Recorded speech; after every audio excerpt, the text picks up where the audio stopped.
4 या 5 भैंसों के डेयरी फार्म में हमें कितनी कमाई हो सकती है, कितना लॉस हो सकता है। आज मैं इस वीडियो में आपको एक-एक बारीकी तरीके से बताऊंगा, क्योंकि हम भी हमारे डेयरी फार्म में फ़िलहाल 4 से 5 भैंसें ही हैं।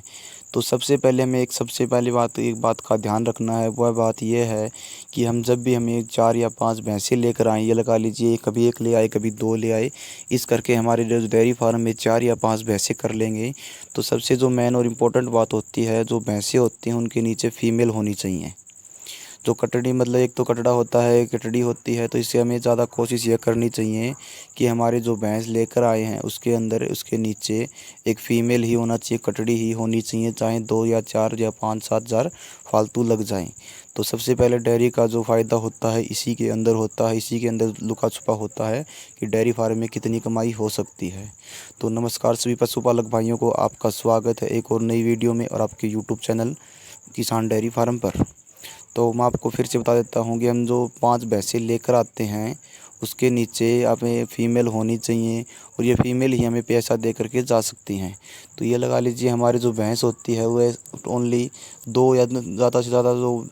हमने जो पशुपालक भाई हैं जो बचपन से या पहले काफ़ी दिनों से जो पशु रखते हैं, गाय भैंस रखते हैं, वह तो अच्छी तरह से जानते हैं कि वह पशु 2 या 4 महीने ही टलता है, 2 या 4 महीने ही दूध देना बंद कर सकता है। बाकी जो नए आए हैं वे 3 महीने या साढ़े 3 महीने भी टाल सकते हैं पशुओं को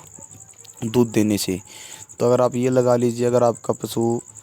एक दिन का 10 से 12 लीटर दूध देता है, एक पशु आपकी एक जो गाय हो या भैंस हो, भैंस लगा लीजिए, अगर आपकी भैंस है दिन का 10 से 12 लीटर दूध देती है, तो नॉर्मली आप ये लगा सकते हो कि आपकी भैंस महीने के अंदर 6 या साढ़े 6 हज़ार रुपये तो बचा कर दे ही सकती है। नॉर्मली हम जिसमें हम खा भी लेंगे और घर पे अपना पी भी लेंगे। तो आप ये लगा सकते हो अगर हमारे पास 5 भैंसें हैं तो ज़्यादा से ज़्यादा हम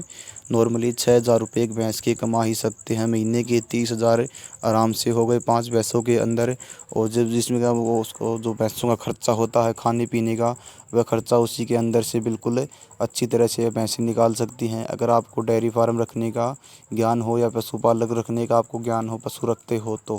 तो सबसे इम्पोर्टेंट होता है जो 5 जो कटड़ियाँ भैंसें होंगी, वे अगर अच्छे टाइम पे गाभिन हो गई, टाइम पे प्रेग्नेंट हो गई, तो अच्छी तरह से अगले ब्यात में ब्याह जाएंगी और आपके पास जो 5 जो फीमेल जो कटड़ियाँ हैं उनके नीचे भी आपको अच्छी तरह से आपकी 5 भैंसें बनने के लिए अगले ब्यात तक तैयार हो जाएंगी। उसकी कमाई हमारी यह होगी कि डेयरी फार्म की जो हमने 5 जो फीमेल बच्ची हैं हमारी, वे तो एक भैंसें बन कर तैयार हो जाएंगी। और दूसरे नंबर पर जो बात आती है हमारी, जो महीने का 6 हज़ार रुपये एक भैंस आराम से हमें कमा के दे सकती है, तो एक महीने का 30 हज़ार तो आराम से हो गया 5 भैंसों का। और जो 5 हमें कटड़ियाँ बच गई उनके देख लीजिए आप किस हिसाब से आप रख सकते हो। सबसे इम्पोर्टेंट बात यह होती है कि जो हमारी जो फीमेल कटड़ियाँ होती है उसे हम मरने से बचा सकें। जो नए पशुपालक भाई हैं वो अपनी कटड़ियों को मार सकते, मतलब मर जाती हैं उनकी कटड़ियाँ, क्योंकि वो अच्छे से ध्यान नहीं रख पाते, उनका रोटेशन नहीं निभा पाते। सबसे सस्ता और बढ़िया और इलाज यही एक फार्मूला होता है कि आप महीने या 20 दिन का होने के बाद कटड़े को लस्सी देना शुरू कर दें। सुबह 10 बजे से पहले पहले लस्सी दे दें और उसके अंदर आप 10 से 20 ml तक जो सरसों का तेल होता है वो भी मिला करके उसे दे सकते हैं। तो ऐसी वीडियो देखने के लिए आप हमारे यूट्यूब चैनल को सब्सक्राइब कर सकते हैं।